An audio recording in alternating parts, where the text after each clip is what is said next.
Iona by 6. So that's where the battle's going to begin. On the boards, so both coaches said, asked them today at shoot-around about the keys, and the first saying out of both of their mouths, rebounding. So turnover. Canisius with the basketball. And another turnover, and Iona will control. Well, interestingly enough, Nakia Miller on defense, very slight of build to a certain extent, kind of wiry strong, held his own with his weight against Fenn, and Fenn kind of lost his balance trying to push away. Iona looking to become the first team in the MAAC to repeat since LaSalle back in 1988, 89, and 90. They three-peated. Did the LaSalle Explorers. Of course, they had Lionel Simmons, the Train, the L Train, and Canisius. Over the course of the last 44 years, they've been to just one NCAA tournament. That was in 1996. Well, both these teams feeling a little bit of the jitters right now. 2 possessions each, 2 turnovers for Iona. There's Dukes with the left hand. Brian Dukes at a nearby Orchard Park, New York. Miller in the corner. Grant swings it to the near side. Earl Johnson for 3. Well, I'll tell you what, Jeff Rulin will tell you, Earl Johnson brings them a dimension in transferring from Rutgers and eligible this year. A dimension that Iona hasn't really had. A guy who can take you off the dribble as well as fire from 3. That's a terrific threat out front. He said he is a big game player. It's Iona basketball. He said he doesn't show up sometimes for some games, but certainly in the big game he is there. How about Dukes? Well, Dukes' strength is penetration, and right there you see him tiptoe through the Iona defense. If he can give them a little bit of that dribble penetration, it's going to make it a lot easier for the jump shooters of Canisius to spot up. I asked Earl Johnson about being a big game player. He said, I didn't want to believe it at first, but it's always been like that. It's just the way I am. He said it's better than being a small game player. Well, what you have to do if you're a coach is make them believe every game is a big game. He said, this one I know is big. He wants to get to the tournament. From the outside, Dukes. Fenn, offensive rebound stripped by Jenkins.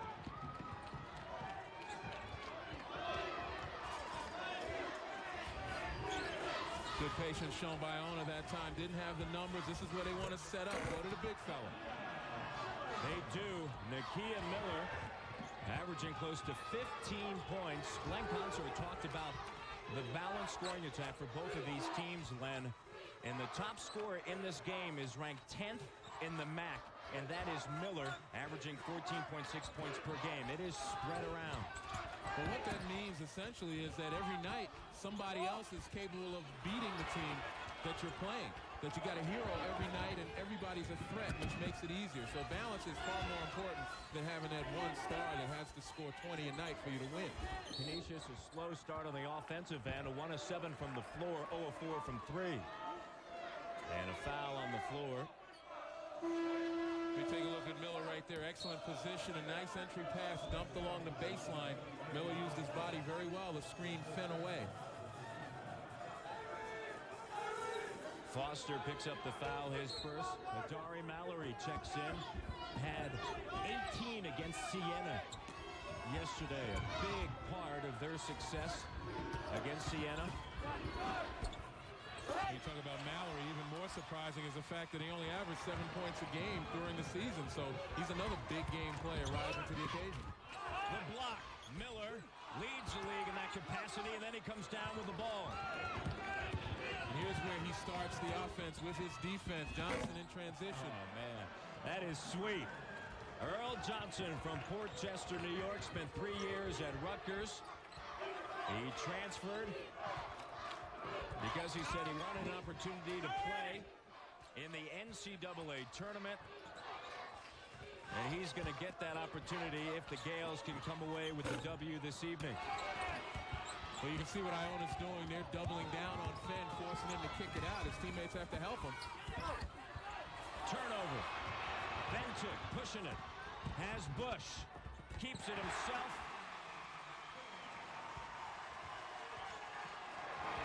Clive Bentic. Miller. Entry pass is a little too easy for Nakia Miller. Canisius is going to have to pressure the ball or find a way to get in front.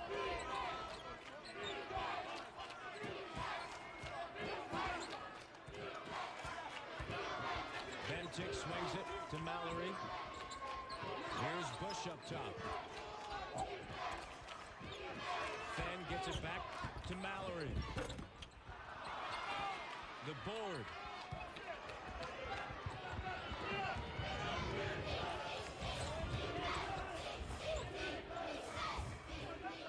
Again, another good decision on the offensive end. You don't have numbers, you bring it back out. You know you have a weapon inside that's capable of forcing the defense to shift. And there he is. There's Miller. We talked about him at the top. His presence of the 2 games this season against Canisius, he played in just 1 because of a ruptured tendon in his wrist. Bush misses. Well, they've been pretty good shots the last couple of possessions for Canisius. They just haven't been able to penetrate the lid that's on that basket. Foul on the floor. And it is on Mallory. 11-4 Iona with the lead. 14:02 to go here in the first half. With Iona going to Nakia Miller with regularity, what it's been able to do now is force Canisius to be quite aware of his presence down low. And hence, if the ball starts to even look as though it's going towards the middle, guys start retreating, looking to help. And again, it moves the defense back and it allows guys like Johnson to make up the difference. Johnson misses the first, and a host of changes for the Gales as well as the Golden Griffins. It'll be an interesting offensive set for Canisius with Fenn on the bench. And he's on the bench primarily to gain a little perspective now to see what's going on defensively. Why Nakia Miller is able to receive. But on the offensive end for Canisius, look for them to kind of spread the floor a little more, utilize their perimeter shooters, penetration off the dribble and the kicks. 74% from the free throw line, and Earl Johnson has 6 points early on. Half of the points produced for the Gales, the other half coming from Nakia Miller. Iona on top early.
o'clock Pacific. It's a West Coast Conference Championship.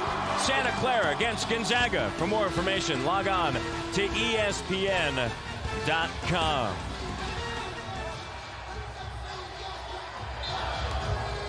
They're hoping that tonight.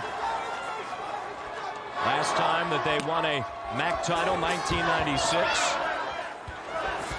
They lost in the finals in 1997. That was under John Beeline, who's now the head coach of the University of Richmond. Yeah, I actually did that game. That's when a very underrated, undermanned Fairfield team came in here and beat the Homeboys.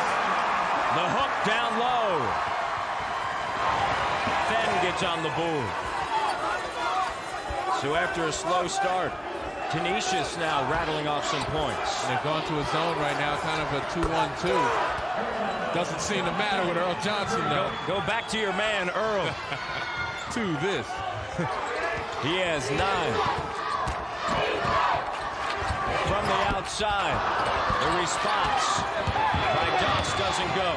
They excel in transition. And a blocking foul. Count it. And Iona will be heading to the line.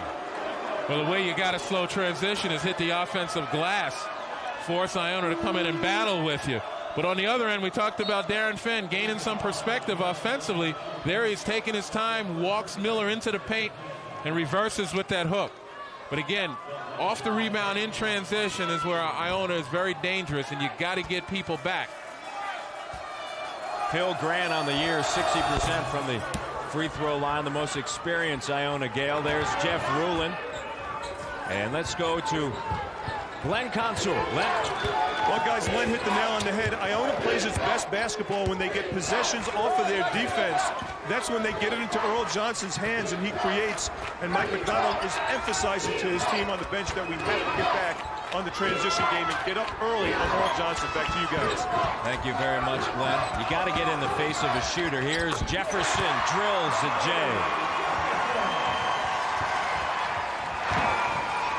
Didn't score against Siena, but had 9 rebounds yesterday. And got a piece of that one. Miller. 10 points already for Nakia Miller. But you can't negate the terrific defensive play by Torrey Jefferson and the hustle and saving. It just went to the wrong guy. You never save the ball under your opponent's basket. Offensive foul.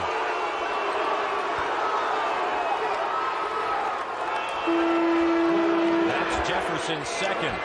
Mike McDonald in his 4th season, a little bit of frustrated on that.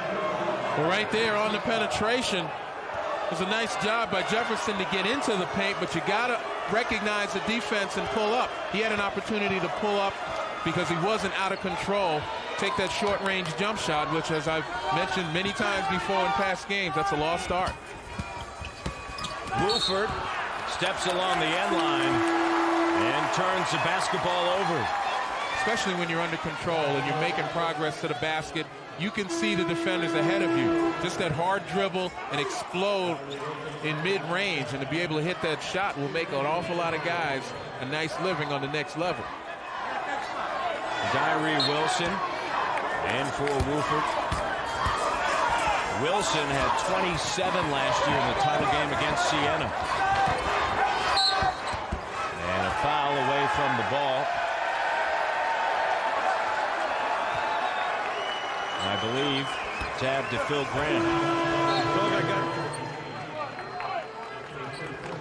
We see that meeting real short at the free throw line was called by Clive Bentic. He's been awfully quiet thus far. Iona doing a nice job of shadowing him. They give it to Fields, not Grant. The board for Wilson.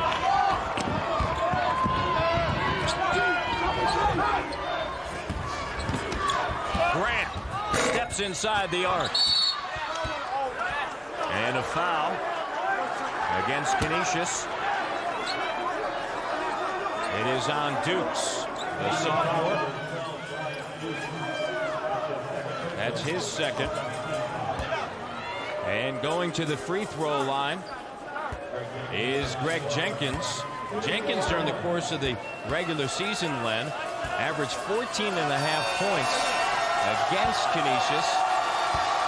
And Jeff Rulin told us that He was really his only big man that excelled against them. Well, he made the all-rookie team in the Metro Atlantic Athletic Conference. At 6'9", he's kind of a do-everything guy around the paint. Certainly doesn't mind the dirty work hitting the offensive glass because he's obviously gotten rewarded for it. Take a look at the field goal percentage right there. High percentage shot. Misses a second. Jeff Rulin said as far as talent is concerned, as well as the level of play where he can go, he's just scratching the surface right now. He said wait until he's a junior and a senior. The dump down low to Fenn. Fenn takes to Jay. And there's Miller again. And a travel. So the sixth turnover by Iona is Canisius basketball. Well, Bentic created that situation by getting in front of Johnson. Johnson not recognizing the defender there. But going back to Fenn, an ill-advised shot right now. He's got to maintain some patience, let the game come to him. In a situation like that, kick it back outside and reset. Mallory gives it to Fenn, swings it to Richard Hampton, and from the outside they get it back to Bentic. Off balance three. But Bentic knows he's got to get in this ball game. Senior, a leader out here, made a good play defensively, and now with that shot. How about Bentic in the tournament? He is now 8 of 16. From three-point range. Well, he's a deep threat. There's no question about it. And it makes his penetration capability a lot easier. And the thing about Canisius is they've got really two playmakers out there at times when Dukes plays along with Bentic. And when you have two guards that are capable of not only putting the ball in the basket but making plays, makes it very dangerous from any side. Fenn picked up his first. Miller. First free throw does not go. And Fenn take a seat. And here's a calculated strategic move by Mike McDonald, recognizing they had some success with the spread floor situation. He's taking his big man out of the game right now. He's got a bunch of forwards who can hit the perimeter shot, forwards and guards. Now he's going to spread the floor a little bit. You got Bush posting. And a hold. Miller will pick up the foul. Something that Mike McDonald told us, he said a year ago we were very deliberate. We had to be. We had a lot of injuries. And then Fenn backed that up by telling us, saying, hey, last year I was the only option. This year they want to get up and down a little bit more, as you mentioned, and spread the floor. And also spread the wealth. It's nice when you're not the guy that's counting on to score 20 a night for your team to win.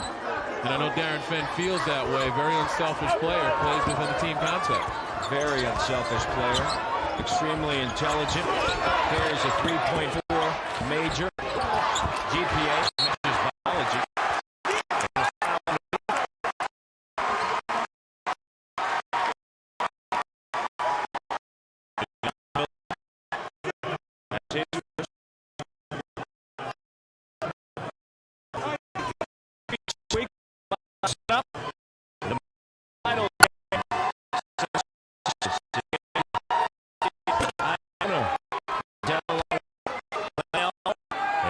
Constor, sidelines. McDonald does a job in this one in a row again, and 9 of their last 11 games. It's the thing that you look at with a team just 500 in the conference, but they were on a roll coming in here. So it wasn't very difficult for people to expect in a conference marked by parity, a team like this to get to the finals. You talk about parity, the top 6 teams were only separated by 1 game, Len. Well, that's the amazing part about this conference. And you take a look, very competitive basketball, good athletes, smart players. In fact, in speaking to Darren Fenn this morning, he said, how many times are you going to find, right? How many times are you going to find a 500 team that finished 7th? And he said, so it was very easy for Coach McDonald to sell us on the belief that, you know what, we can win this whole thing. Absolutely. And again, coming in here with 9 out of 11, they have to be real confident about their chances. Bush with 4 points. Canisius back on top by 1. Sticking with the zone is Canisius. Again, forcing Iona to really slow down their attack and try to pick the zone apart. Wilson gets it batted away by Bentic. Loose ball. scooped up by Mallory. Miller almost made a terrific play getting on the floor and getting possession for a moment. Here's Foster. Knocks down the three. 44% from beyond the arc. That's best in the MAAC. And Canisius by 4. Timeout on the floor. Taken by Iona. Toby Foster from the outside hands Canisius a 4-point advantage as he cans it.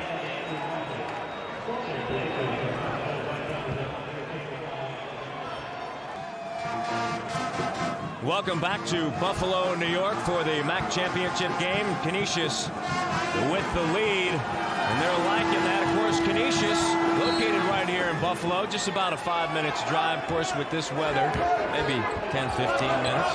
Right? Yeah, if you got a dog sled.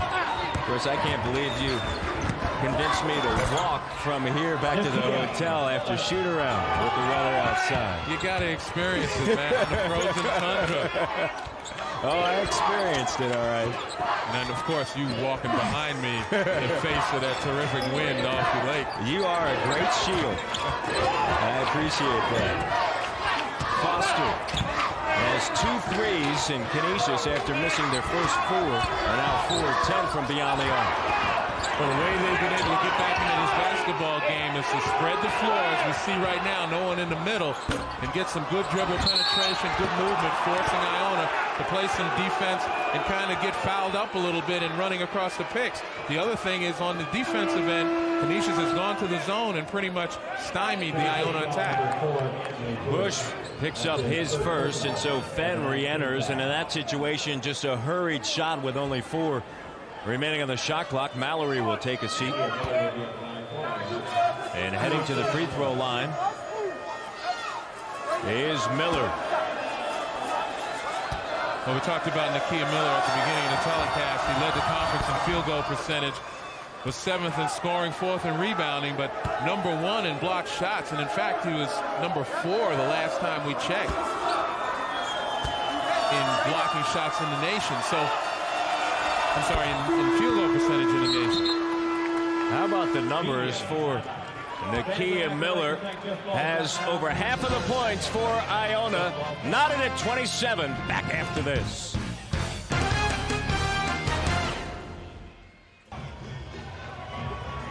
Tied at 27. Coming up tomorrow night on ESPN. Championship week continues with a primetime doubleheader. That's right, a primetime doubleheader. Starting off at 7 o'clock Eastern time, it's a Midwestern Collegiate Conference Championship as Detroit tangles with Butler. And then at 9 o'clock Eastern, it's a Sun Belt Conference Championship from Mobile, Alabama. For more information, log on to ESPN.com as you take a look at the Sun Belt right now. Arkansas State, along with South Alabama, Western Kentucky against Lafayette. That's tomorrow night, 9 o'clock Eastern. Take a look at Jeff Rulin right there. This is a guy with tremendous experience. Oh, yeah. Great player for Iona. Able to come back and coach his alma mater after a pretty good career in the NBA. I should know. I've got a couple of welts on my back from his elbows. We used to bang an awful lot, but just a tremendous competitor. 2-time NBA All-Star for the Eastern Conference. Iona has been to 6 NCAA tournaments, and Jeff Rulin has been a part of 4 of those. 2 as a player, 1 as an assistant, last year as a head coach. So he has been the major part of the success of their basketball program in New Rochelle, New York. Well, that time Clive Bentic trying to split the defenders got tied up.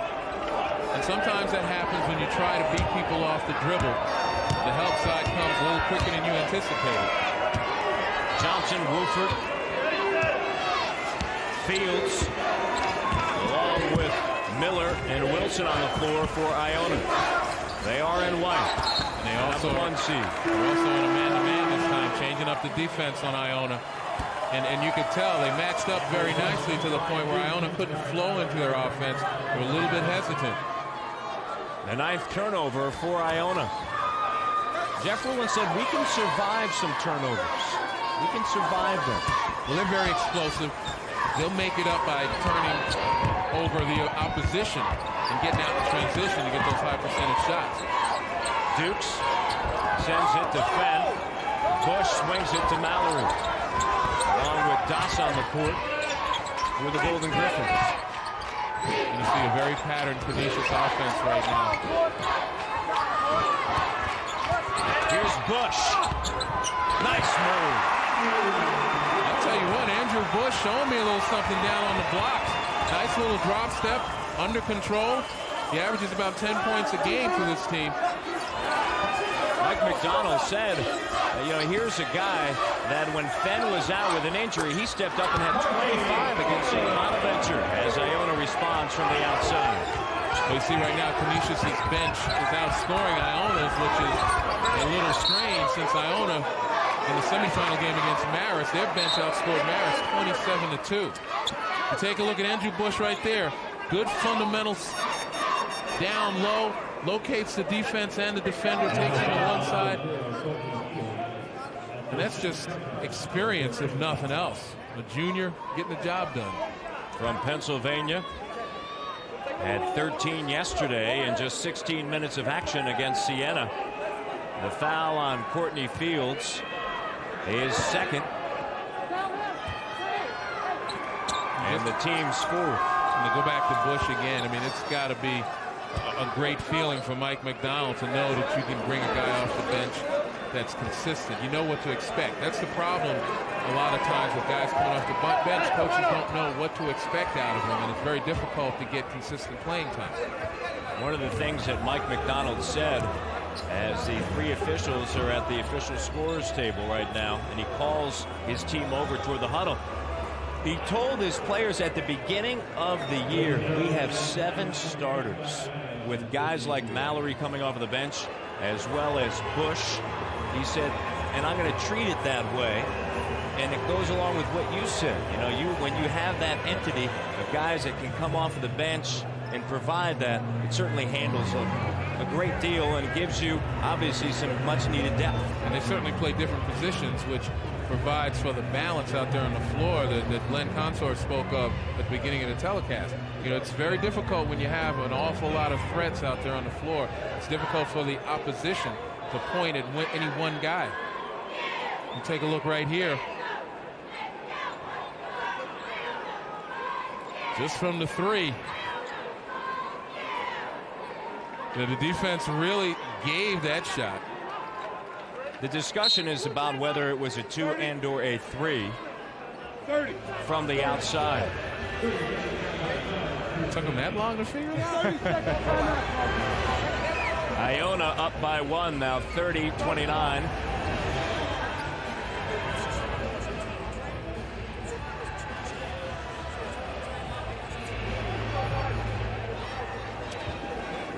It was a 3.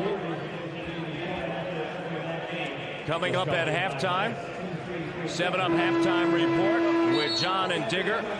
Valpo's run, MAAC positioning, and brackets by Digger.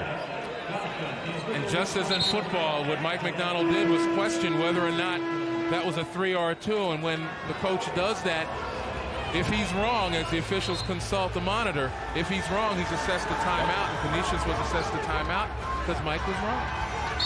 And Iona with a 1-point advantage.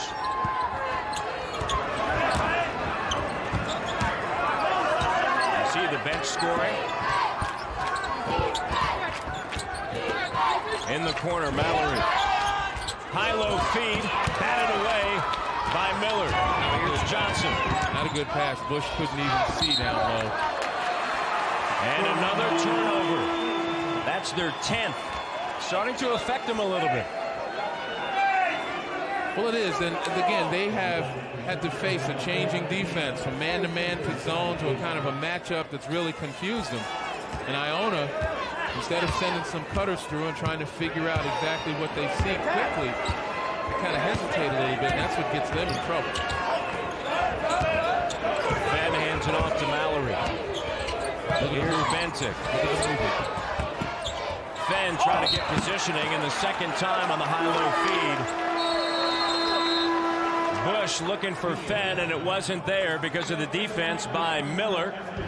And the help down low. And right now, in the MAAC championship game, Iona leads by 1. Timeout on the floor. And we're back after this.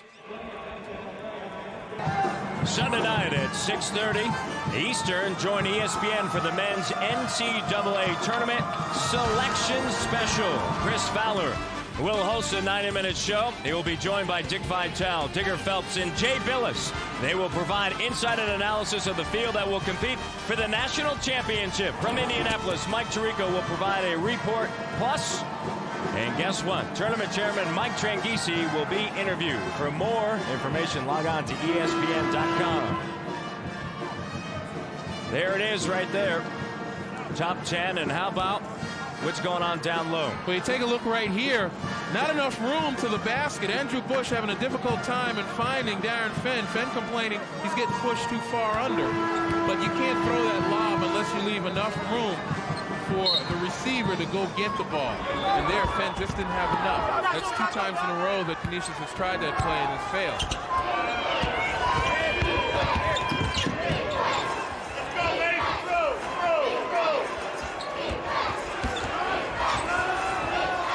Canisius right now back to a straight man-to-man. And I think Iona had a smile on their faces because they finally recognize this defense and can do something with it. Jenkins, second chance opportunity. Travel. Another turnover by Iona. That is their 11th. And it has led to 16 points for Canisius and possibly more on this possession. Well, Matt, you mentioned that Jeff Ruland said they can stand some turnovers, but not of that variety. When you work so hard on the offensive glass to get your second chance opportunity and to give it away in an unforced situation. You don't like that if you're a coach, but you like this. Norris, the 2. That's how they want to run. Iona by 3.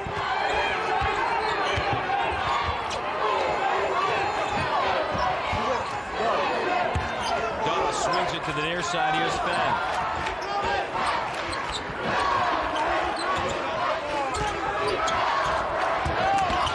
On the drive. Dobbs. Nice job on the 2-man game out top.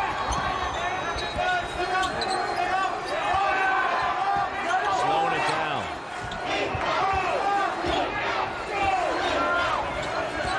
Again, a man-to-man situation. When Iona's so close together, it's very difficult to see what they're doing. Now they're playing a little bit of zone. They follow the cutter through and then stop, so it's a matchup situation. Slicing through, and Jenkins had it batted away, and it'll be Iona basketball.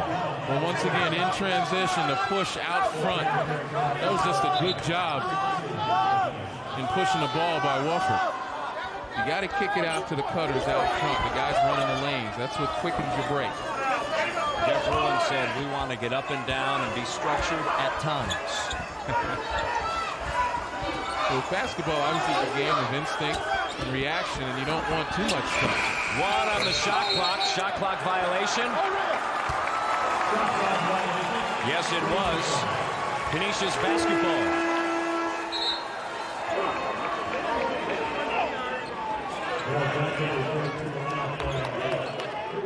Again, the changing of the defenses got me a little confused, but certainly Iona out here being kept off balance, not being able to figure out exactly what's going on. Bentic doesn't go. Grant there with the ball. Last touch by Iona. Canisius basketball. Let's go over to Glenn. Well, guys, Len Elmore talked about the changing defenses, and what Canisius is doing right now is they're showing a 1-2-2, but then they fall back and they show a 2-3. But what they're doing every other time down the floor, they're changing from the 2-3 zone to the man, trying to keep Iona on their toes. Guys? And it's working right now. Foster swings it. Down low, Fenn. Fenn not getting a lot of room down there in the middle. He's going to the basket aggressively, not getting rolls. Johnson barely drew iron. But these are a couple of easy ones to kind of take the pressure off him having to create every time. Here's Hampton, the freshman. Doesn't go, and Grant tied up with Fenn down low. Good hustle by both guys. Phil Grant looking to atone for that error in Iona's last defensive possession where he dribbled off his leg. But right here, down low, both guys going to the basket strong, not willing to give up anything. And we mentioned the battle begins in the paint with these two teams. It's all about second chance opportunities, about control of the boards. Take a look at what they've done from the outside. Fenn traveled with the basketball. Now that was out of character for Darren Fenn. Usually, again, under control, patient in the middle. But he's been frustrated. He hasn't been getting the rolls. Sometimes he hasn't been getting the touches that he normally gets. It's a question of him allowing the game to come to him rather than rush things. Hampton will take his seat. Pressure on the inbounds. Fenn has just 2 points. He is 8th all-time in scoring at Canisius. 1,411 points now. And there's the man right there. You can tell when the cutter goes through Johnson. He was followed by Benton. Grant. Under a minute remaining here in the first half. And there's your lack of structure right there. Dribble and kick. Make something happen. 5 on the shot clock. A new shot clock. Grant. Did he throw it off of Foster? Controlled by Jefferson. 27 seconds remain in the first half. Good opportunities, hold for one right now. Bentic recognizes. You don't want to waste that perseverance on the defensive glass and getting control by taking a quick shot and giving Iona another opportunity before the half ends. Under 10 seconds now. On the dribble. The dump and a foul. Foster in position was fouled. Will head to the free throw line with 3.3 of a second remaining here in the first half. Well, terrific senior recognition by Clive Bentic. Not only did he pull it back to start the offense, he waited till the clock went down and then created something on his own. And that's what quality point guards do. When the clock's running down, you've got to create for others or yourself. Foster knocked down a couple of threes. 61% from the free throw line. Now with 7 points. Well, down there in the paint, that's foreign territory for Toby Foster. Usually he's the designated three-point shooter. 152 of his 218 field goal attempts coming into tonight were threes. That means only 66 of those were in the two-point variety. That free throw line's like that mid-range J for him. Second works. He has 8 points.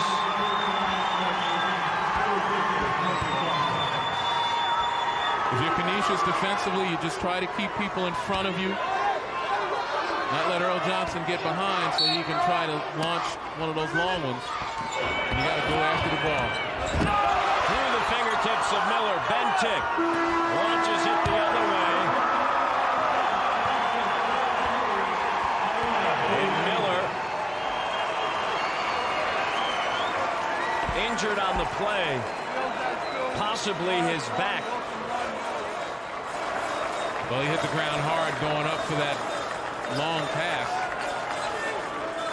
We're here at halftime, and Miller appears to be okay. Iona and Canisius, let's now go to John Saunders and Digger Phelps in studio. Championship week presented by 7-Up. Canisius leads Iona by 133-32. In the first half, leading the way for Canisius, Toby Foster had 8, Mallory 6, and Bush also produced 6 points. For Iona, Nakia Miller, 14 points to go along with 6 rebounds, and Earl Johnson had 9. We'll be back with second half action right after this.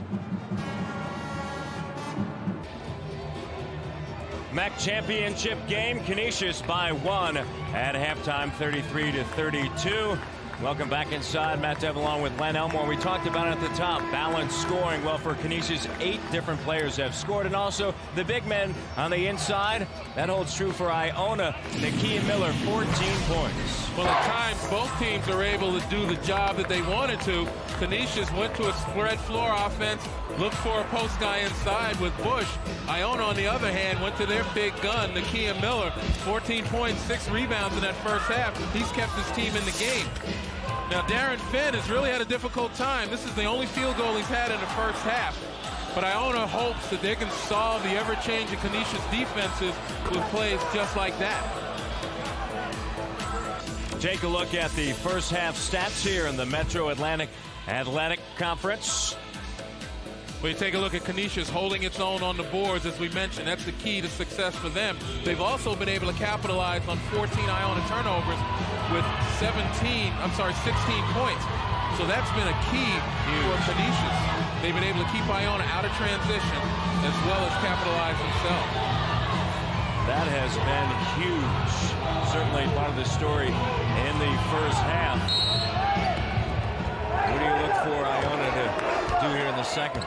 Well, I can tell you right now, Jeff Rule told his guys, look, you take a look at the score, we're down 1, we've turned the ball over 14 times, and we're still shooting 50%. Can you imagine if we had more possession? So let's take care of the ball.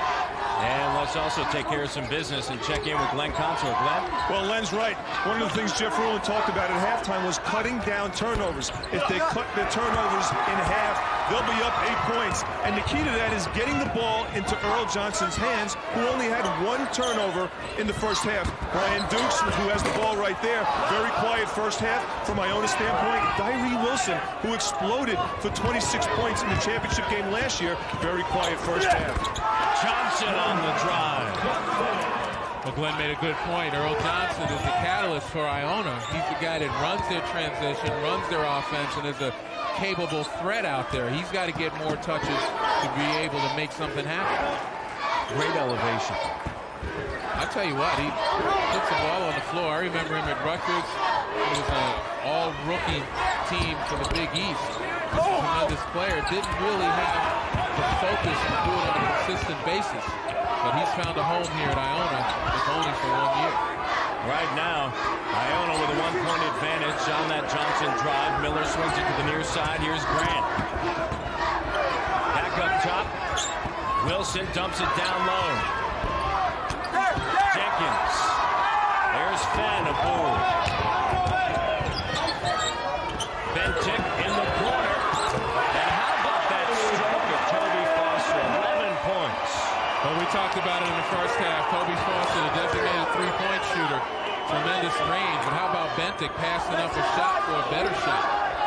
He said when he first arrived here with Bentic on campus, he said, I'm from New York. I do a flashy thing, go one-on-one. He said, since I've been here, I've realized that I got to involve a lot of other people. And that time he involved Foster, who was 3 of 5 from 3. Well, you come in here and you mature as a player. You learn that it's not about me. It's about team.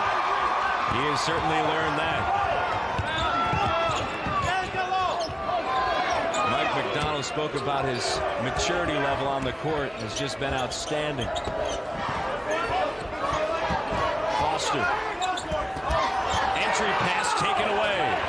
Tough angle for Foster to get it in the Fenn. You know he wants to give his big man an opportunity, but they've got to get better spacing in order for him to receive.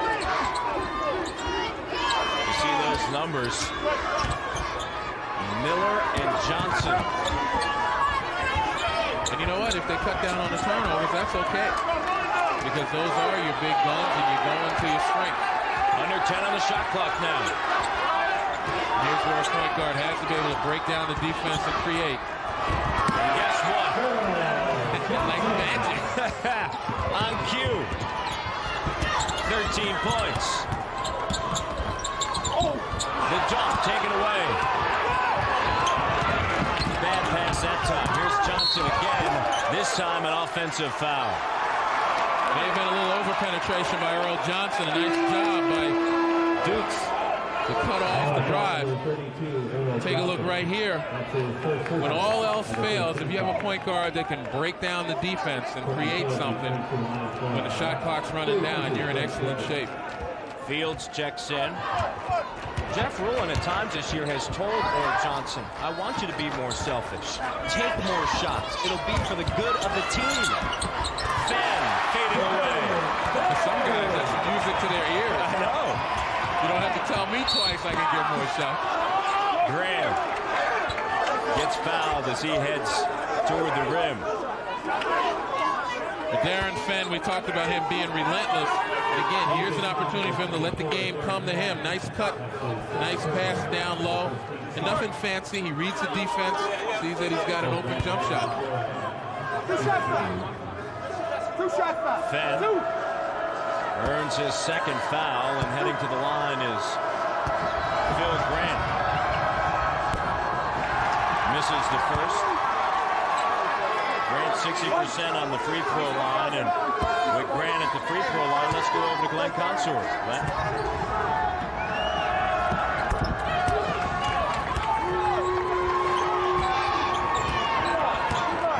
Elmore lent Brian Dukes his socks out of high school. Len, when was the last time you saw socks at a Power Memorial that looked like the ones that Brian Dukes got with the wide stripes? Are those your socks, Len? Not quite. But I will say this, though, very reminiscent. The purple and gold. The last time I saw them were probably in a drawer, hidden away somewhere. Holy socks. You got to pull those things up, though, if you're going to wear them. Back in the day, we used to wear them around the calf.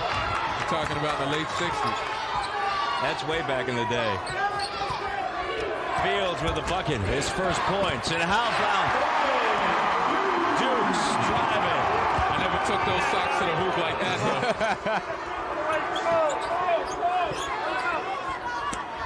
though. Wilson gives it to Miller.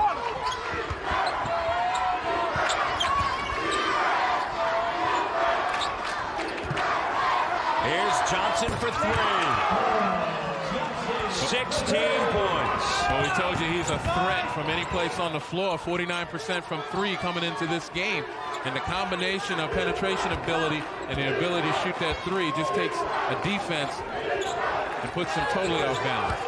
Bentic on the drive, goes base, wraparound pass. Fenn can't handle it. In transition, Grant, count it, and one. Almost a tale of two cities right here. Iona with the turnover problems in the first half. And now it seems to be Canisius that's been bitten by the turnover bug. Take a look at Grant right here with the drive underneath. And we mentioned it several times throughout this game. Iona is best when they're out in transition, they're running. They're getting those long-armed, athletic, explosive players in a position where they can make things happen. You know, you wouldn't think that Jeff Rulin would be into that sort of game. Up-tempo, running back. What, are you saying that Rulin couldn't play like that? Well, you know what he told me? He said, guess what? He said, back in the day in Long Island, I used to get up and down on the floor. He said, everybody likes playing like that. Dukes to the hole, but Iona on a run, up by 5.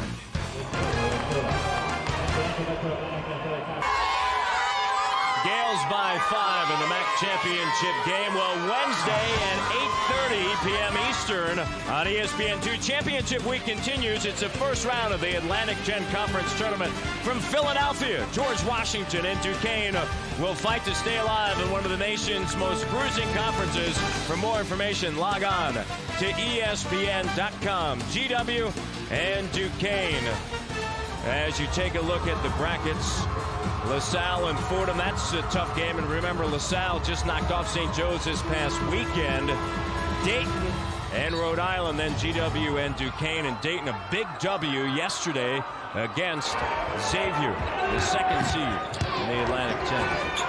Another one of those many conferences that's got to decide a champion where it's so unpredictable because of the parity and the closeness among the teams. There are realistically 5 teams that could come out of that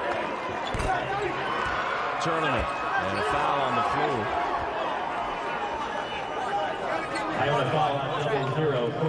Fields picks up his third, and he'll have to leave as you see the difference in numbers from the first half to the second half. Right on cue. Iona, 5-point advantage, 14:34 remaining.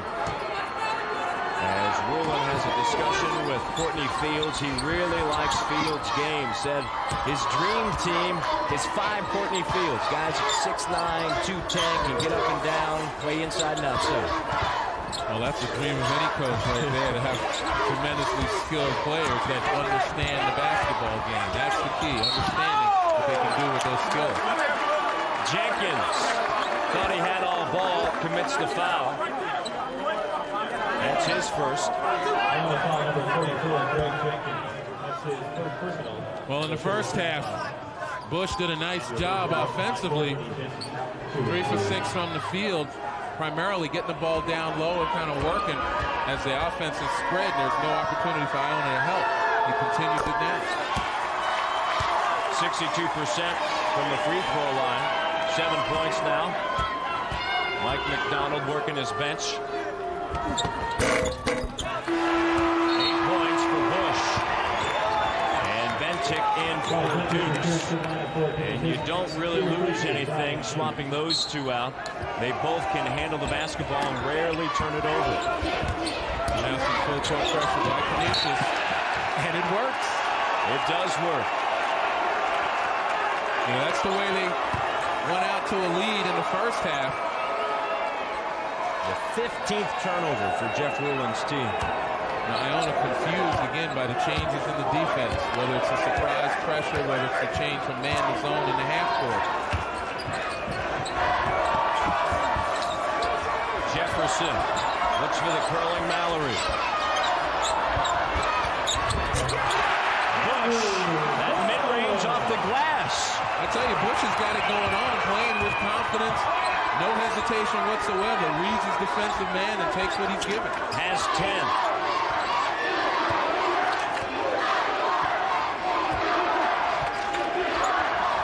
Canisius back to what appears to be a zone. Little matchup action right there. The jumper from the free throw line is good. And Wilson will stay right there as he was fouled. That's a great example of the matchup zone that didn't match. Benton caught in no man's land. Didn't see the man at the top of the key for the wide open jumper. Take a look at the movement of the ball right there. You see Benton, number 10, caught right in the middle, looking to help on the ball in the post, but not getting out to the shooter on time. And when the shooter has an opportunity that wide open, you got to make an adjustment. Benton claims his first. Wilson misses the old-fashioned three-point play. Here's Bush. Batted out. Last touch by Iona. Canisius basketball. Well, that was quite a chance by DeWitt Doss. Ran the ball down, but never really touched it, allowed it to go out of bounds because he believed it went off of Iona. He was right. But whenever you have an opportunity to save the ball in bounds, you got to do it. You don't want to leave it in the hands of the official. 3-point game. Iona with the lead. Fed. Bush wants the basketball. The doublet comes and he kicks it out. And another opportunity. Doss drills it. He had a career-high 13 against Iona back on February 8th. He now has 4. Here's Woodford. Fenn claims the ball. Also got this crowd back into the ball game right now with a little bit of a run. And how about that shot? Awkward, but it works. Bentic with 7. Canisius with the lead. Johnson. Grant flashes to the hole. Such a good pass by Miller. Lakia Miller, recognizing the back door with patience, just found this man wide open. That's why they gave each other the high five, baby. That's the way you play. Iona by 1, timeout. On the floor. Oh, we talked about Clive Bentic. hasn't really had the game that he would like, but again, he's making plays right now, trying to push his team. And take a look at the patience by Miller right there on the back door situation to Grant. Never really panicked, held it up there, waited for the play to develop, and he triggered it. Mike McDonald, when you take a look at what Nicky Miller has done in the corner semis, and then of course tonight, Mike McDonald told us that when you take a look at Bentic, he's now a complete player. And he said when he first arrived on campus, he said, I didn't even know if he had a tongue or not. You know, here's a point guard, didn't talk that much, but now he really relishes that leadership role. It's all about growth. The growth as a young man, and that's what not only playing basketball on a Division I level or any division level will do for you, but it's also being a member of the university community. You know, learning and experimenting and developing the self-confidence. Fenn. What Canisius said, we have a lot of confidence coming into tonight. 10 on the shot clock. Ball got 10. Fenn comes away with the 5 on the shot clock. Here's Fenn for 3. And another opportunity for the Golden Griffins. Nice job by Mallory right there. Both Bentic and Fenn forced to take the shots that they did. But you got to cover the boards. You got to anticipate. Bentic. Fenn crashing the boards. Bush is there. That all happened with the hustle and play of their big men and a lot of opportunities. But when you have the board covered in situations like that, we're talking about relentless play. There's Bentic with the penetration, but you see a couple of opportunities right there. Fenn and then Bush finally puts it down. Miller collects his second as Bush heads to the free throw line. McDonald said this kid is a spark plug. He has 11 points. Doss checks out as Jefferson is in. How about those numbers? That's coming off of the bench. And he's done it again with such confidence down low on the ball, taking it to the hole. Timeout on the floor, and Canisius by 1 for the MAAC title. Canisius by 1. Mike McDonald, the head coach at Canisius, talked about having the combination of Clive Bentic and Brian Dukes. We've always believed that let's get guys who can play guard. Let's not worry about point guard, two guard, that type of thing. They're both guards. And the thing I like is that they cut down on turnovers. We don't have a lot of turnovers. I'm young, I'm going gray already. I don't need any turnovers. I'll be bald too. But they take care of the ball. They really respect it. And I think what that really does is it carries over to the other guys. I tell you what, any coach hates those turnovers, and it does make you gray. And he has two guys, when you look at Bentic on the season, 121 assists, 57 turnovers, and then Dukes, 125 assists and 42 turnovers. Well, that's the key right there, the assist-turnover ratio. As often as those guys handle the ball, you want to make sure that they make more good things happen than bad.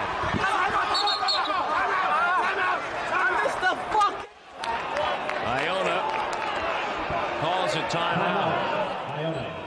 And we'll stay right here. Canisius by 1 with 10:50 remaining. Mike McDonald said that Iona is the measuring stick in the MAAC. And he said, so to knock them off, he said, then all of a sudden you feel as though you're right up there with them. Well, tonight at 9:30 p.m. Eastern Time on ESPN2, tune in as we punch another ticket to the big dance. Monmouth and St. Francis of New York will square off in the Northeast Conference Championship from Trenton, New Jersey. For more information, log on to ESPN.com. Dave Galloway's team of Monmouth and taking on the Terriers of St. Francis of New York, and Ron Ganulin's team always seems to find a way there in Brooklyn to get his team to that game. Does an outstanding job. Johnson out of the timeout. cut off along the end line.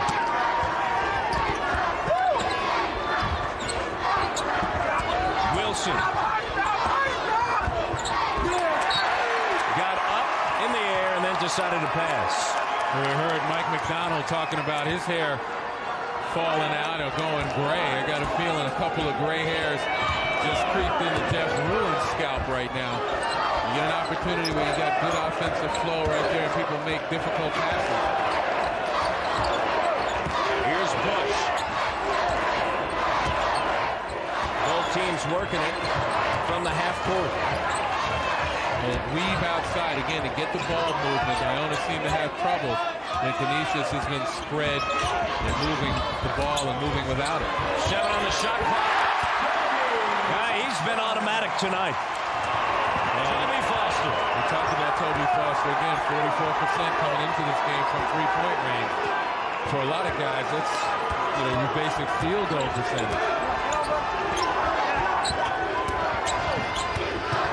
They are 7 for the last 7 from the floor. The Golden Griffins. And Grant responds. Grant has 9. Canisius by 3. Dukes looks for Bush.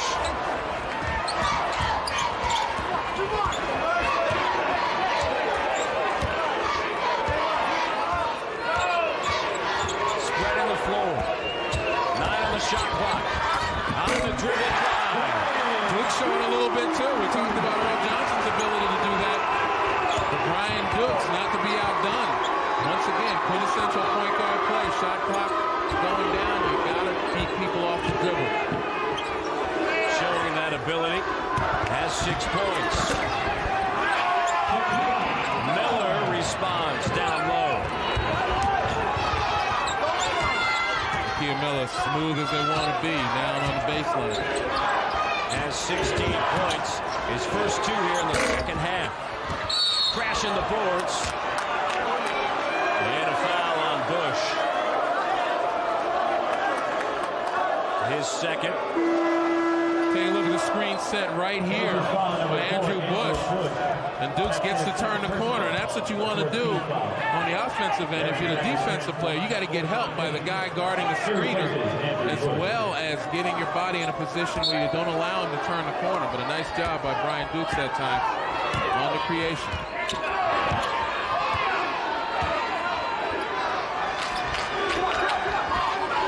And there's the zone again by Canisius, changed up from the man.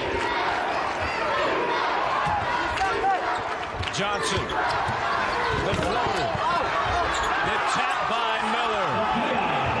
Miller with 18 points, 66% from the floor. So when you go to that zone, it's a high-risk situation on the offensive glass. You go to the zone, you have difficulty blocking people out. When you have a guy as active as Nakia Miller as an opponent, you got to turn, you got to find him, whether it's zone or man. He has a double-double now with 11 rebounds as well. Fenn backing down. The block by Miller. He leads the league in that capacity, and then a foul. Fenn said he really enjoys his matchup with Miller. He said they're good friends, but there's a lot of talking between the two. Time out on the floor. And Iona right now talking because they have a 1-point lead. We'll be back with more from Buffalo right after this. It's the Metro Athletic Conference Championship game with Iona up by 1. And here's what good dribble penetration does for you. You're going to take a look right here at Benton on the drive using the pick. And you're going to see excellent play as he comes off the screen right here, down the line. And look at the defender right there, has to stay. And all Toby Foster needed was just a little bit of room, but the defender was forced to hold his ground as Bentic made the penetration and allowed him to find open shooter.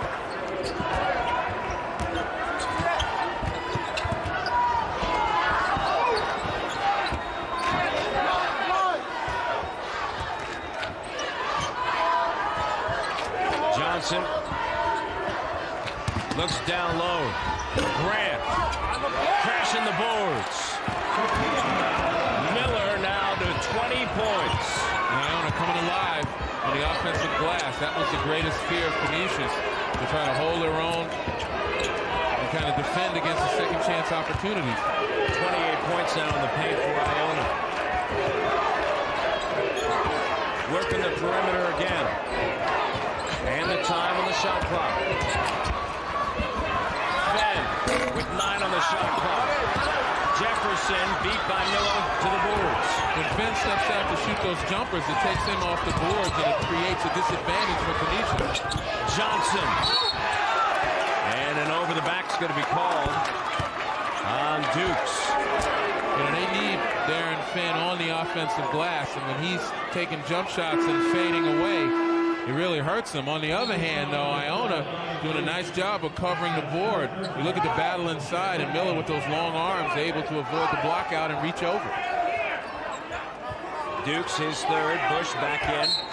Replaces Foster. Bentic out as well. Mallory in. Dukes got a piece of it. Wilson still able to get it in the hole. It's nice to be good, but even better to be lucky.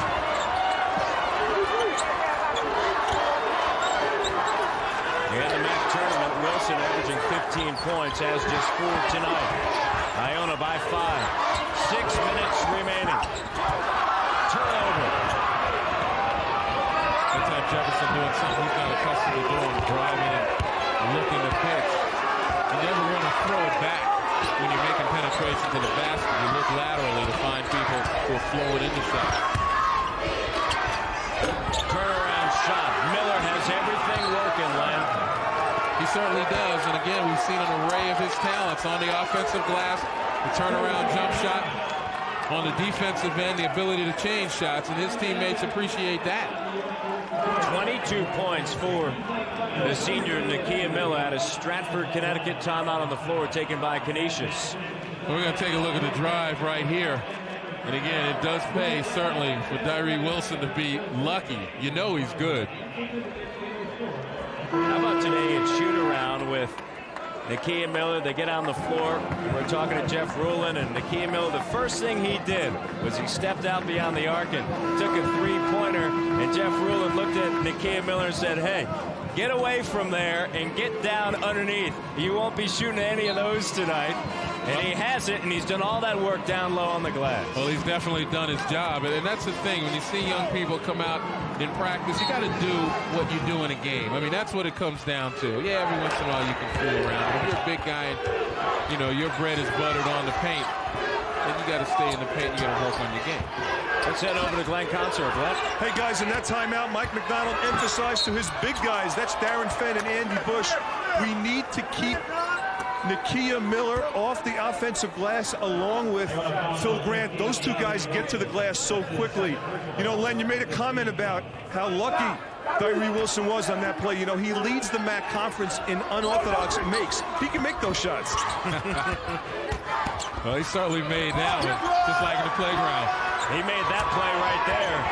Averages close to 3 blocks a game. Turnover. Another turnover for Iona. We'll go back to the point that Glenn made with regard to Mike McDonald exhorting his guys to block out. It's very difficult when you're in a zone.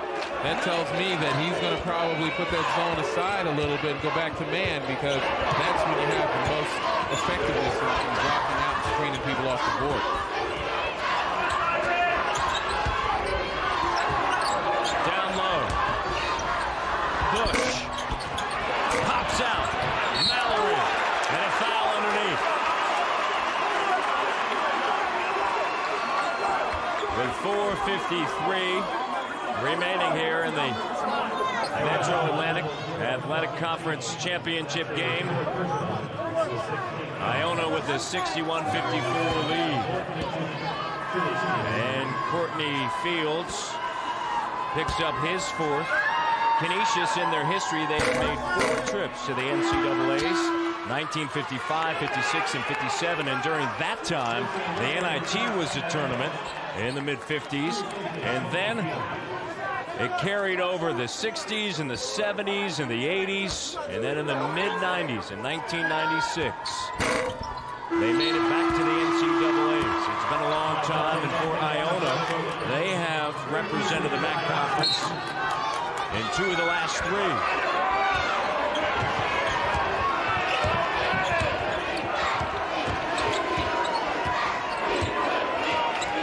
61-55. 4:40 remaining. Grant.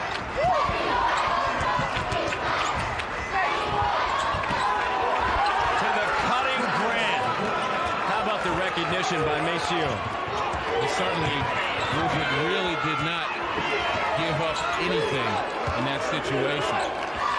Nice job of being under control. Into double digits for Grant. And the lead grows, 63-55. Valerie pops out. Canisius has to be very careful now on the offensive end. They can't take wild shots. They got to go back to what got them the lead in the first half, spreading the floor and allowing continuity, cutting, screening, movement without the ball as opposed to one-on-one play. That's not their game. Grant in the high post, working that clock.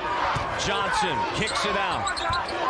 7, 6 on the shot clock. Wilson with 4 on the shot clock. 3, 2, loses it. Grant.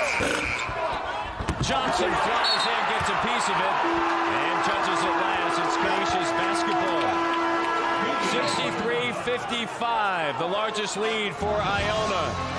3:26 remaining. Back after this.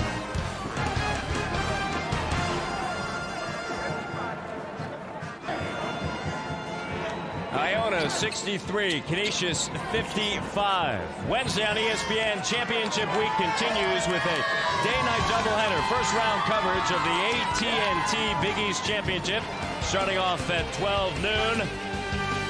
Villanova and West Virginia. And then at 2 o'clock Eastern, Seton Hall squares off against St. John's later that evening at 7 o'clock. Pittsburgh takes on Miami, and following that, it's UConn and the 14th ranked Syracuse Orange. For more, log on to ESPN.com. Lang, give me your thoughts on that one. I tell you what, I defy anybody to pick a winner in those games, those 4 games. You know, I'll be doing the evening chores with my partner Mike Tirico, and I'll tell you what, UConn and Syracuse, marquee matchup. But the last one in the afternoon, Seton Hall, St. John's, you talk about a battle for the New York metropolitan area. 2 young teams looking to try to print an identity for themselves before the season ends without them being in the dance. And Iona just minutes away from trying to get back to the dance. See what Iona has put together here in the second half. 58%. Canisius 34. Iona, as a team on the season, 48%. They lead the MAAC. Dukes, left hand. Weak side board for Wolford. Iona's definitely gotten better defensively. They've gotten up. They've started to put more pressure on the ball, overplayed passing areas. And that shot by Dukes was indicative of what Iona's been able to do to Canisius in their offense. As I mentioned before, the last team to repeat as MAAC champions. LaSalle, of course, now they're in the Atlantic 10. 8 on the shot clock, and a foul is called. That was back in 1988, 89, and 90. They three-peated, and since then, no one has repeated. And Jeff Rulin said, that's what I challenged my players with at the beginning of the year. My first year as a head coach at Iona, taking over for Tim Welsh, who he speaks to every day, the head coach of Providence. He said, I realized the pressure to try to repeat. We didn't. And he said, so now, after taking them last year, I put that to them at the beginning of the season, and a lot of people believe that this has been the team, when they show up, that is certainly the best in the MAAC. Well, you definitely want to challenge the pride of these players, because that's, at the end of the day, what motivates these guys when they get out on the floor. And you try to push them to do something that very few people have done. Bentic pushing it, and then the follow. And a timeout taken by Canisius. Tell you what, desperation by Brian Dukes. hustling all the way on the follow. Take a look at Bentic right here, pushing the ball up, gets a pretty good look. And here comes out of nowhere Mr. Dukes. And let's go over to Mr. Contour. Glenn? Hey guys, this is getting real good. It's a 7-point lead, and Canisius on that last timeout, Mike McDonald emphasized, let's keep the court spread wide. Option A, look at Fenn inside. Option B, which they've gone away from a little bit, get the ball to Toby Foster's hands, and Clive Bentic, 2 of the top 3-point shooters in the MAAC conference, guys. Thank you very much. Well, certainly the spread floor situation with a guy roaming in the middle was what was successful for Canisius in the first half. They've gone away from that in part because of Iona's defense. But more than anything else, if they're going to get the ball to Toby Foster, that means that Dukes or Bentic is going to have to beat people off the dribble, force the defense to shift, and then find Foster on the perimeter. But it all begins right here on this end. It's got to make some stops. Got to make it 1 and out. And instead, a foul. Torrey Jefferson picks it up. And that's going to be the battle right there. We talked about Earl Johnson and his capabilities. He's going to have the ball in his hands an awful lot. Torrey picks up his 4th. Bonus situation. So Jefferson leaves the scene and Foster back out on the floor. You replace him with an excellent 3-point shooter. So it's not as if you lose anything. Johnson here at the line. 16 points for the transfer from Rutgers. Front end doesn't go. And Mallory's there. Benton, a rare turnover. And then a reach-in foul. You can't afford those, obviously. In crunch time, and you go to your senior and you expect him to be able to take care of the ball. You live by senior experience, and sometimes you may go down by that as well. Mallory picks up his 2nd. Canisius now has 9 team fouls. Iona was 6. Bentic's going to have to shake it off right now. Focus on blocking out the shooter as his teammates have to focus on blocking out the offense. Right there. So Iona, front end of 1-and-1s. Last 2 times they miss him. Then swings it to the near side. Mallory for 3. Off target. Johnson takes it in the corner. Now they just want to eat up that clock. I played defense once or twice in the passing, and I've got a foul. I've got to make this a free throw shooting contest right now. And that's what Jeff Rulin told us he didn't want to make the game. He said down the end, if we could be spread out enough where free throws didn't come into factor, he said, I'd like that a little bit. His team, 69% on the season. If we stay away with those free throws, I think we'll be okay. 69% in this conference is not that bad. No, it's 5th. It's right there in the middle. But the question is, and I'm sure Jeff Rulin recognized it, that his team may not be the best of free throw shooters down the stretch in crunch time. That's a whole other measurement. Exactly right. Grant.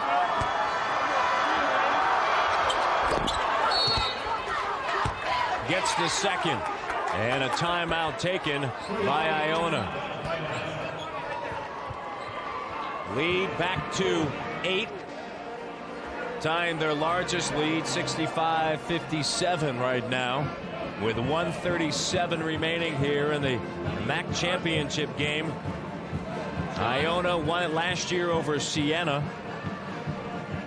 And of course, coming up next, the Missouri Valley Championship. Bradley taking on Indiana State. That's coming up next, so you want to stay tuned. Bob Carpenter and Jimmy Dykes will be on the scene. Well, it's obvious that Creighton is not in that championship game, and that's going to present a problem for the tournament selection committee. Creighton had a tremendous year, won, I believe, about 22 games or more. With them not in it, how do you leave them out? I don't know. And that's something that you want to definitely tune into the tournament special show with Chris Fowler, 90-minute show on Sunday, 6:30 p.m. Eastern Time. Tune in and find out. Mallory gets fouled as he heads to the line. You know, going back to Creighton, I mean, that's one of those teams that came in on a hot streak into that tournament, having won 10 straight. Got upset. So it's going to go back to all the indicators, not only what you have done on your last 10, but also possibly your RPI, who you've beaten and who you haven't. And I just have to believe that's going to be a very difficult situation. The same thing in the Mid-District Collegiate Conference with Butler. They are in their conference finals. But again, if they're knocked out and an automatic bid goes to somebody else, what do you do with Butler, a team that beat a ranked Wisconsin on their home floor and has been tremendous throughout the year in their conference? And then, of course, that has a trickle-down effect to the big conferences. Then who do you leave out? Nice little domino effect. But I'm glad I'll be watching on Sunday instead of in that room deliberating. No matter how you come out, you're going to be wrong in somebody's eyes. Mike Tranghese will join Chris Fowler. An interview on the tournament selection special. And Jefferson just fouled out. 6-point game right now with 1:21 remaining. And Matt, you and I, as well as all the other ESPN analysts and play-by-play people, were on the conference call with Mike Tranghese. And the one thing you can be sure of, that there will be no fuzzy math, no fuzzy criteria. It seems that Mike is in control of that thing and understands what it's all about. And I think he's imparted the definitiveness of the choice, or the choices to be made to the selection committee. So I think that regardless of how you come out, you're not going to have a whole lot of argument in how the choices were made. They're going to be defined clearly. No doubt about it. Mike Tranghese, the commissioner of the Big East, has it covered from every angle. As Fields heads to the free throw line, 65-59, 1:21 remaining. Fields, 67%. On the season, Canisius may be feeling it slip away over there on the bench as Bentic checks in for Doss. And you see a couple of the players with their heads already into their hands, but there's still time left. 1:21. Absolutely. 3-possession game. Got to come down and make something happen, though. Doesn't do any good if you can't score, no matter how much you foul. Duke's left hand doesn't go. Mallory in a rush. It'll be Iona basketball. 1:07 remaining here in the MAAC title game. And that's the problem right there. You saw Mallory with an awful lot of anxiety. Never really caught sight of the basket as he went to his offensive move. You got to get out here, and again, they're going to have to foul, hope that Iona misses it, get possession, and come down and get a better shot than that. They got to get the ball in the hands of guys like Bentic and even Bush. Wooford gets fouled, and he'll head to the line. Double bonus situation. And Dukes picks up his fourth. As you see the faces of the Golden Griffins, it's been a great run for them. 1:05 remaining. It is not that big of a spread. It comes down to these free throws. But you look over there on the scene, and the bench, you get a different sense from Canisius. Well, absolutely. And hitting free throws, that pretty much puts an end to the foul strategy if Iona can do that consistently. But more importantly, I think that timeout by Jeff Ruland was an important one, because I think what he did was gave his team confidence to tell them it doesn't matter whether we make or miss if we can stop on the defensive end. Plenty of time left. Second doesn't go. Yeah, Foster, number 23, hanging out on the wing. The dribble drive, Bentic. It's exactly what you said. Get the ball into his hands. Two-possession ball game right here. Make something happen, and he does. Time out on the floor, under a minute remaining. Just 6 points. The difference, 67-61.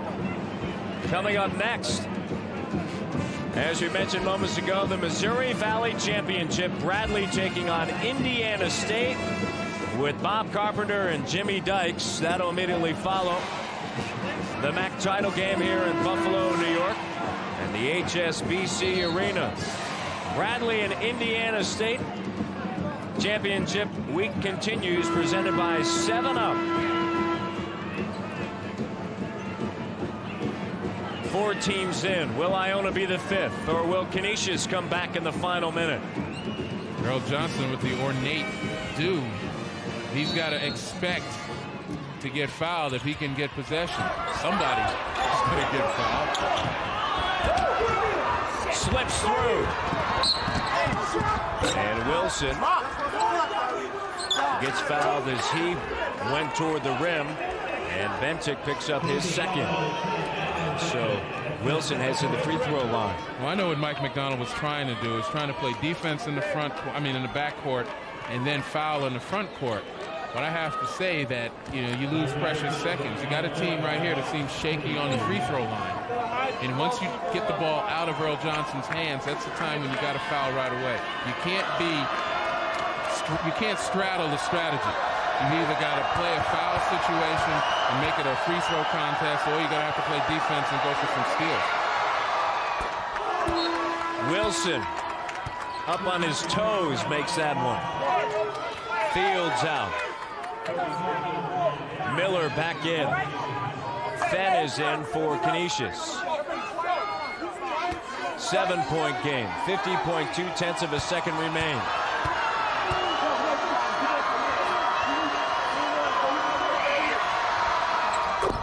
Got them both. They're going to take the first available good shot, a little penetration, kick out to your 3 shooters. From the outside, Dukes for 3. Fenn, and a foul. So Fenn will head to the free throw line. You see Brian Dukes trying to draw the foul on the 3-point shot. Didn't get it. The official right on top of it. Wolford picks up his first. And Fenn, 71% from the free throw line. Certainly not the night that he expected.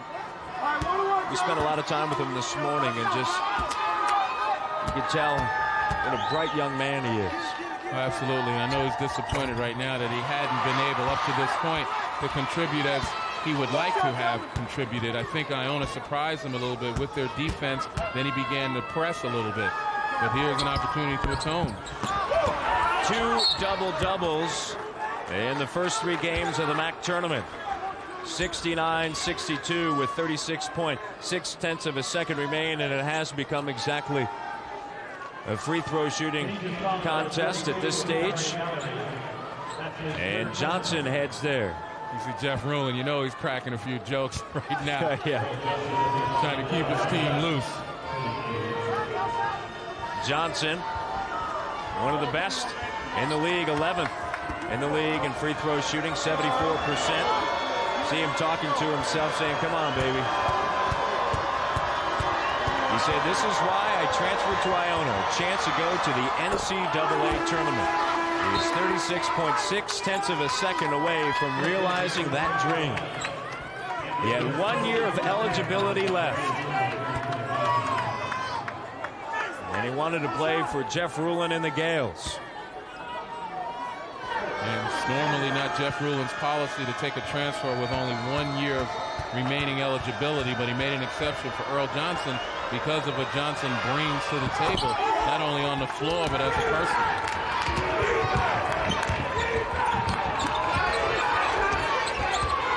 You got to make a quick one right here.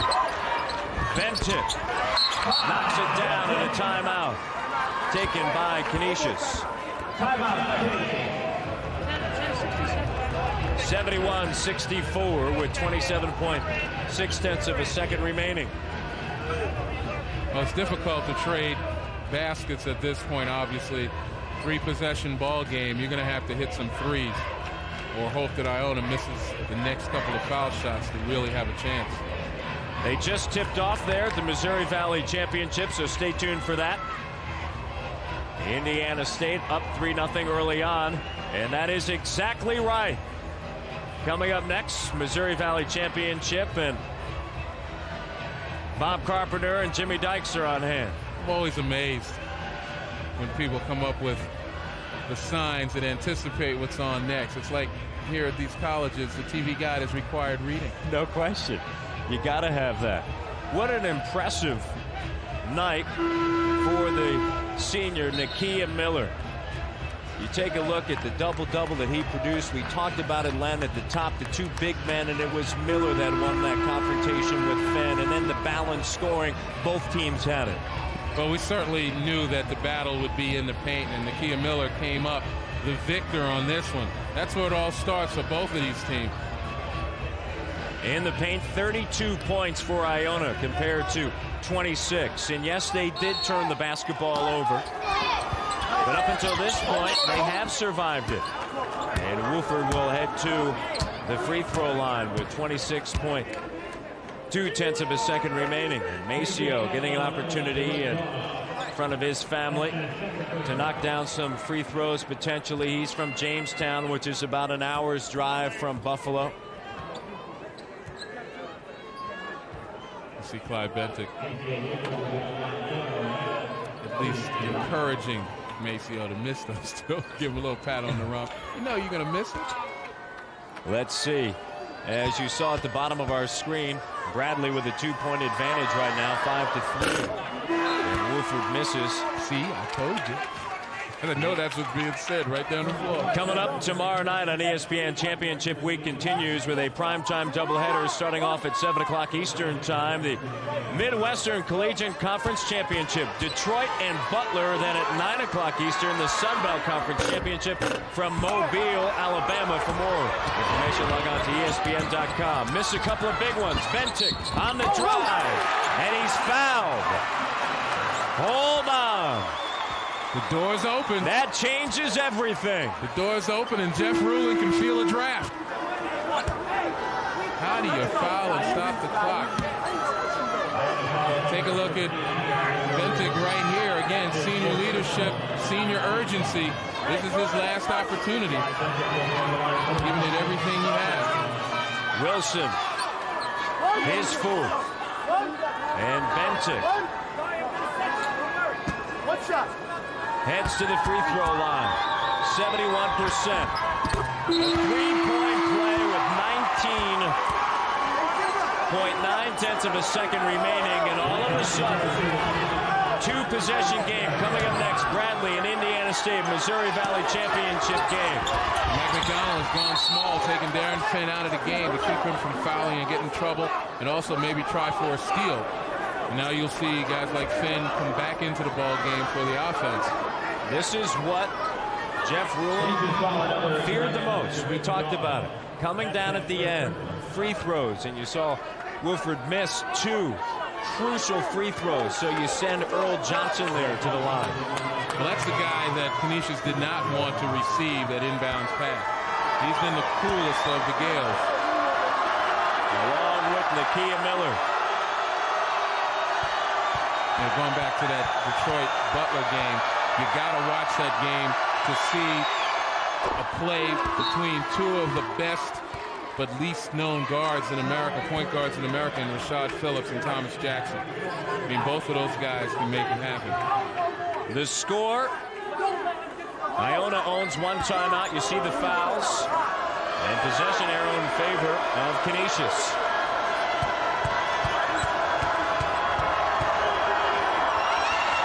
Johnson gets the all-important second free throw. Now, Canisius can score here. They have got to overplay Johnson and take him out of the mix. Here's Foster, long range. Too strong. And Miller gets the board and gets fouled with a little more than 9 seconds remaining. Big free throws right here. Two-possession ball game, 9.2 seconds left. Miller can all but put this one away. And the door is closing ever so slowly on Canisius. Depending upon these free throws from Miller.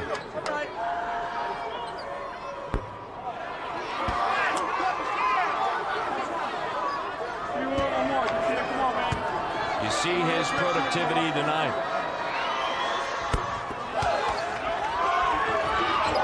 74-67. Bentic doesn't go.